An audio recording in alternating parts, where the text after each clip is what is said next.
ومن أحسن قولا ممن دعا إلى الله وعمل صالحا وقال إنني من المسلمين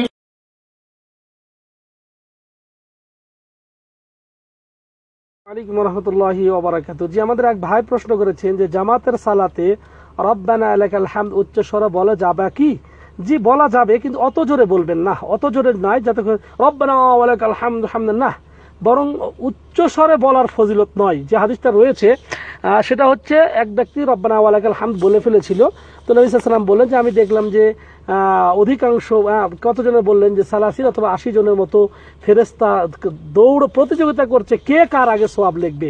সেটা উচ্চ স্বরে বলার কারণে নয়, বরং ওই দোয়াটা বলার কারণে। সুতরাং বলতে পারবে, কিন্তু অত উচ্চ স্বরে যে আমিন খুব জোরে, বরং আপনার আশেপাশে দুই একজন যেন শুনতে পারে এরকম যদি আপনি কি রব্বানা ওয়া লাকাল হামদু হামদান কাসীরান তাইয়্যিবান মুবারাকান ফি বলতে পারবেন।